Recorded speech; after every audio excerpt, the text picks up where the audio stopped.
The Ultimatum, the conference room aboard the orbital station New Geneva, had never hosted visitors quite like these.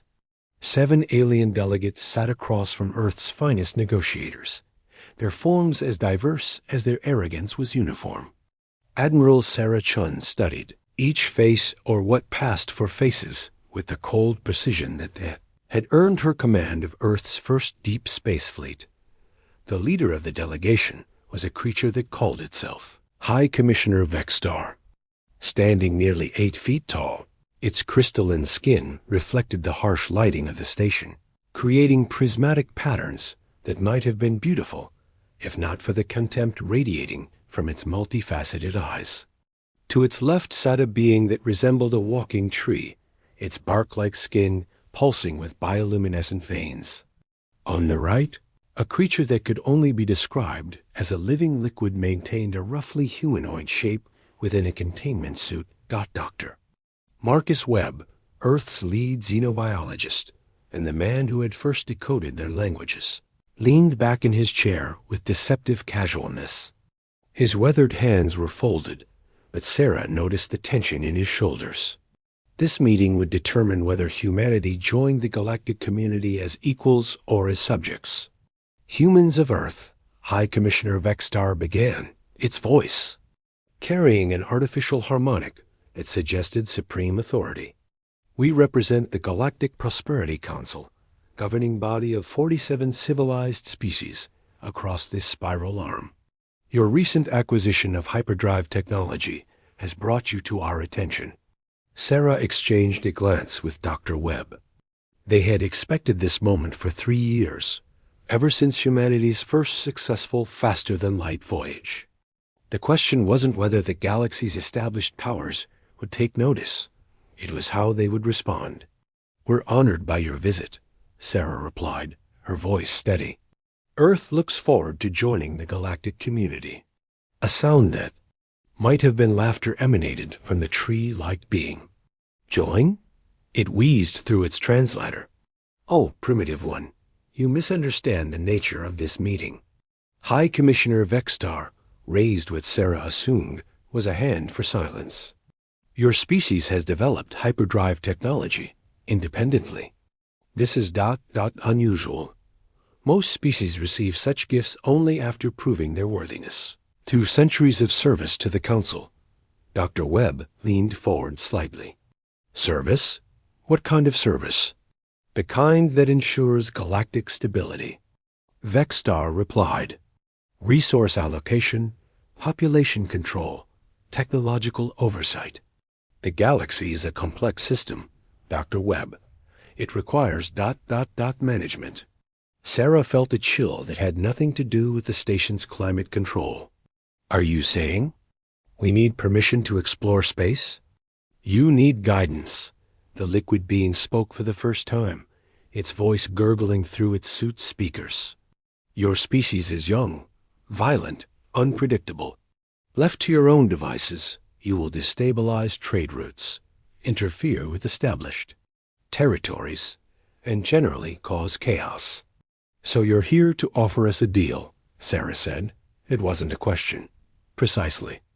Vexstar's crystalline form shifted, light playing across its surface. "Surrender your hyperdrive technology to Council oversight. Accept our technological packages, carefully curated for your development level. Agree to population limits and resource quotas. In return, you will be granted junior membership in the Council and the protection that comes with it." The silence that followed was deafening.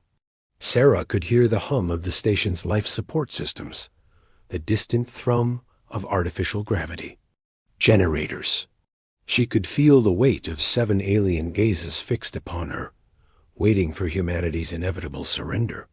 "And if we refuse?" Dr. Webb asked quietly. The tree being's bioluminescent veins pulsed brighter. "Economic isolation. Technological embargo.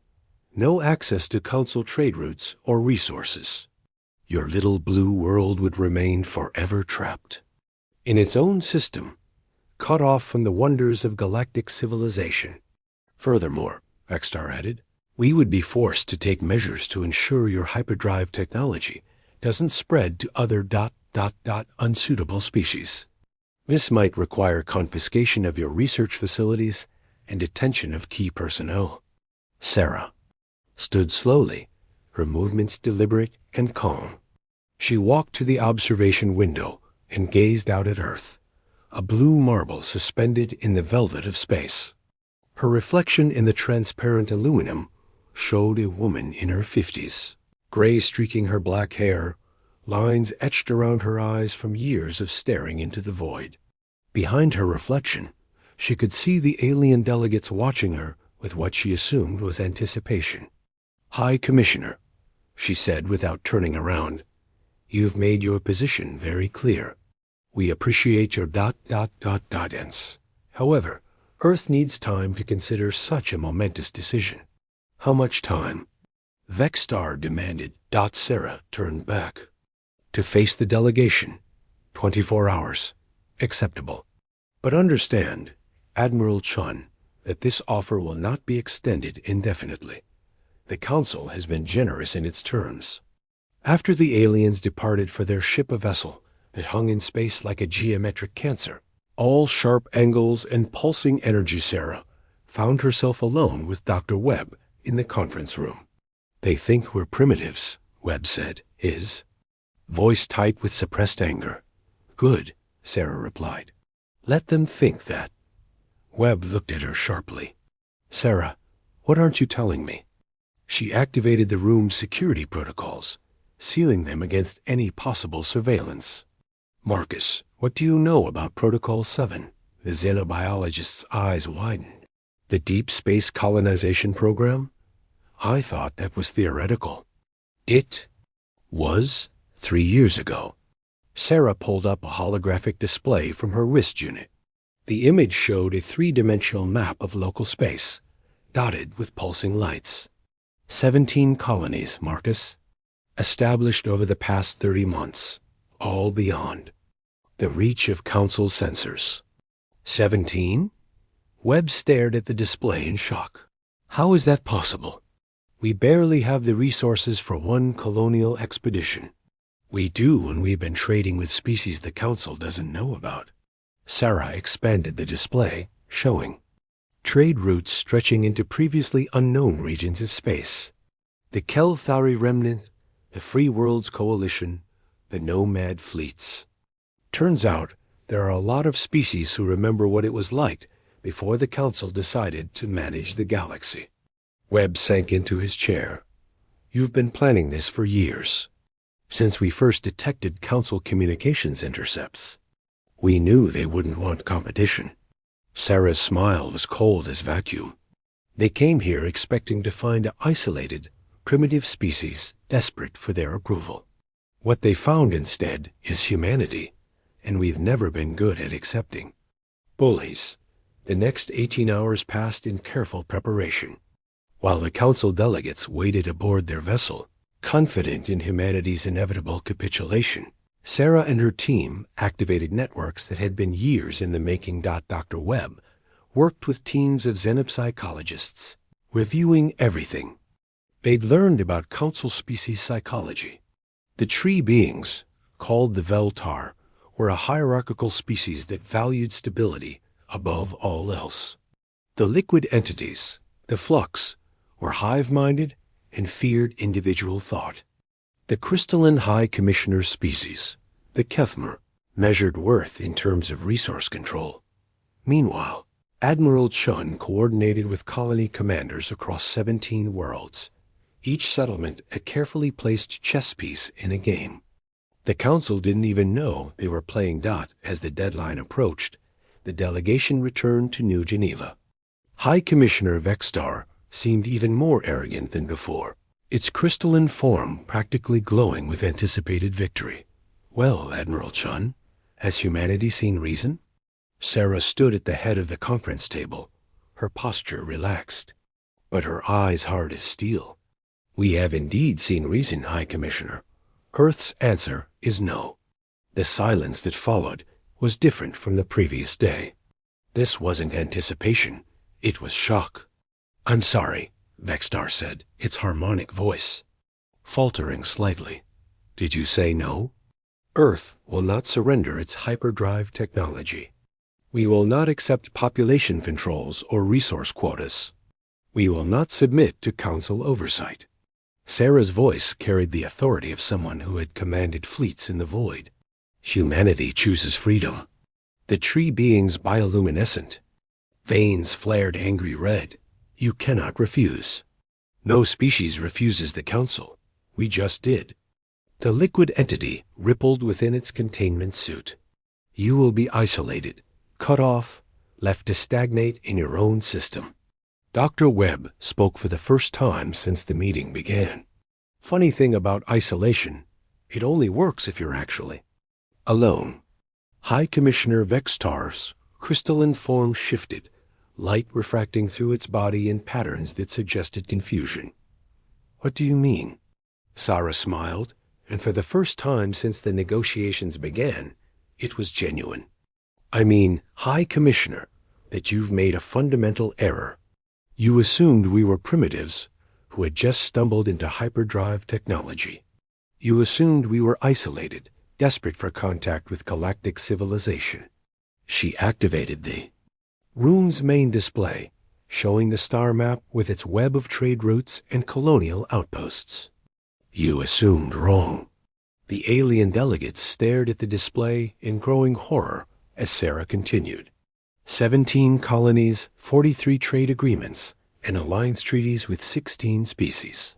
All established while you were still deciding whether humanity was worth your attention.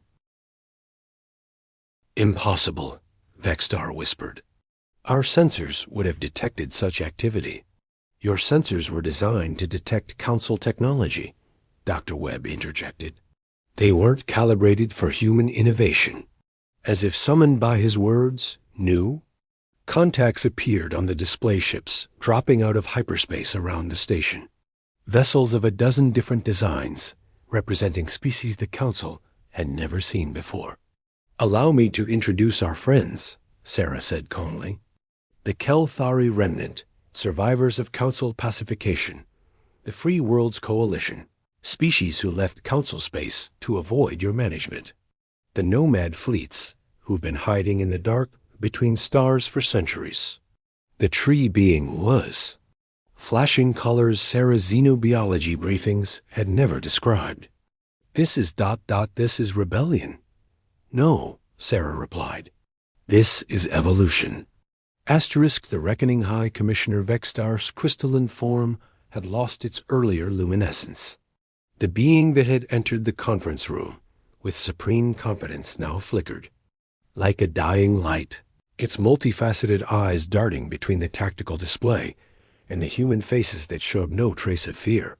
You don't understand what you've done, Vextar said, its harmonic voice now carrying undertones of desperation. The Council maintains order across 47 star systems. Without our guidance, there will be chaos, war, economic collapse. Admiral. Sarah Chun studied the alien with the same cold precision she once used to analyze stellar navigation charts. Whose order, Commissioner? And at what cost?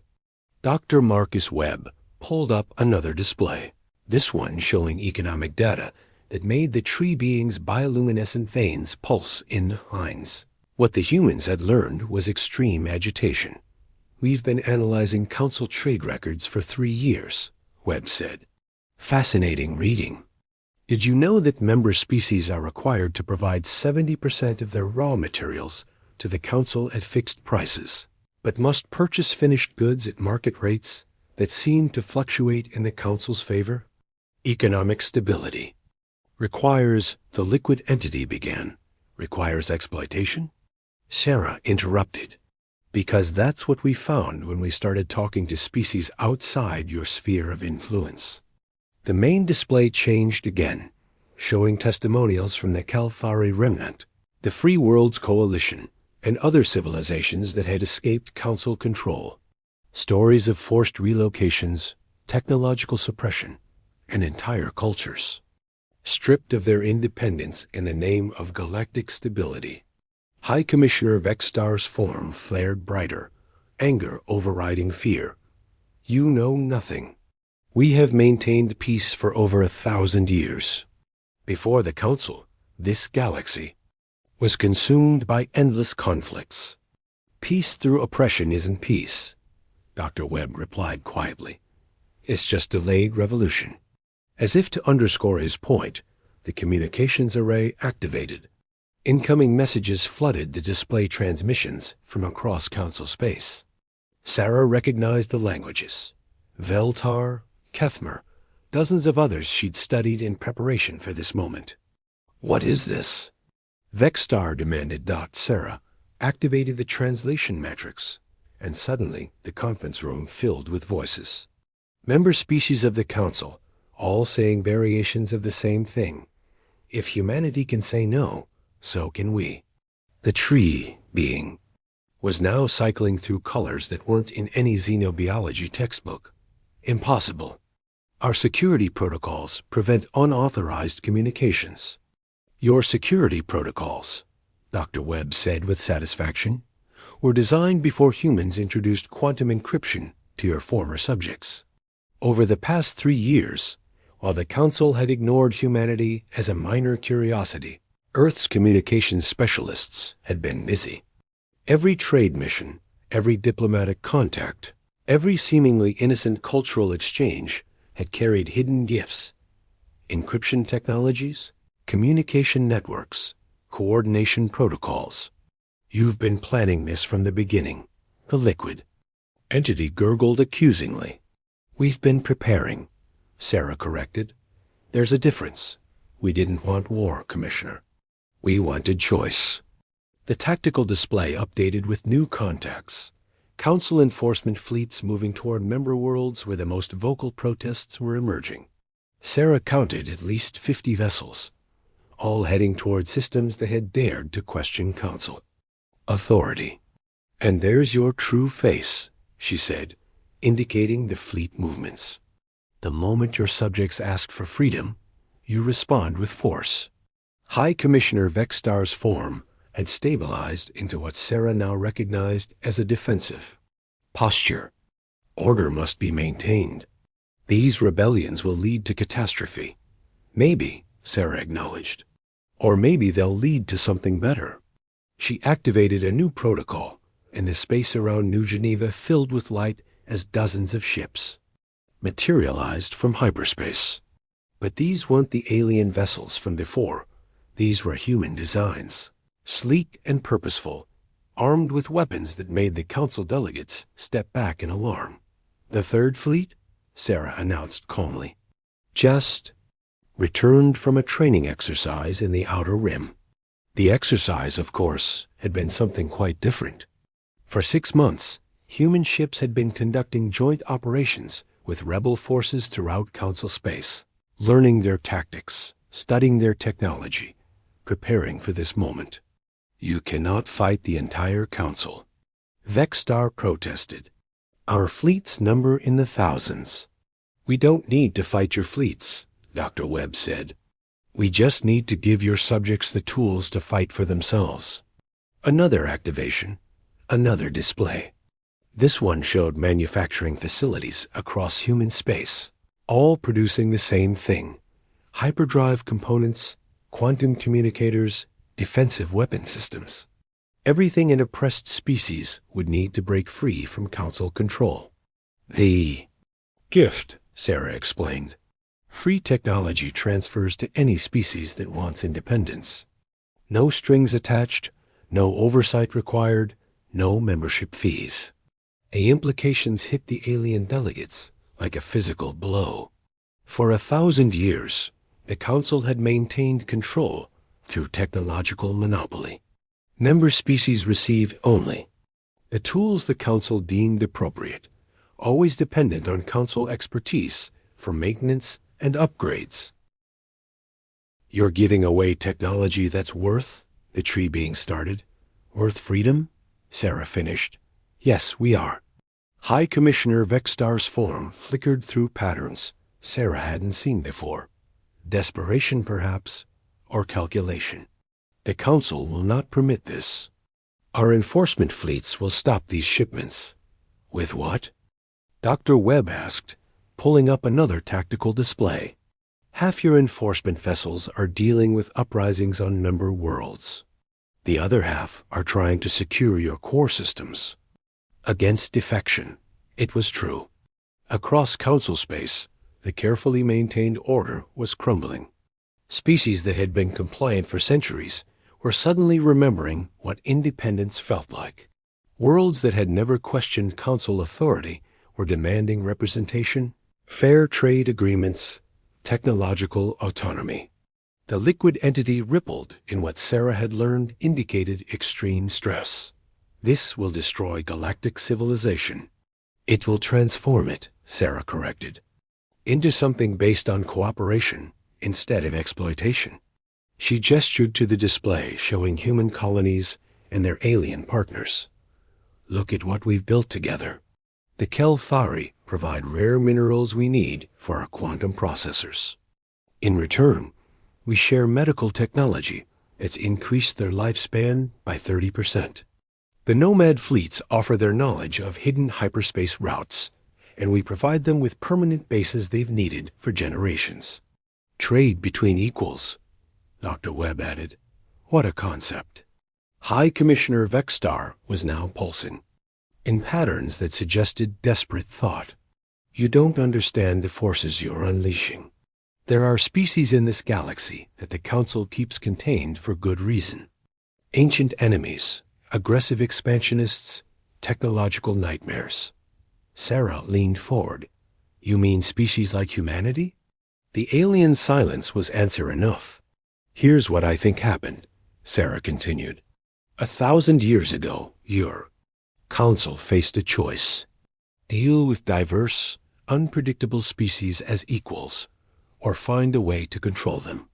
You chose control, and it worked for a while. But control isn't sustainable when it's based on suppression. Dr. Webb pulled up historical data they'd gathered from their new allies. Every few centuries, another species tries to break free. Some succeed and flee to the outer rim. Others are crushed and serve as examples. But the pressure keeps building. Because freedom, Sarah said, standing and walking to the observation window, is like gravity. It's a fundamental force.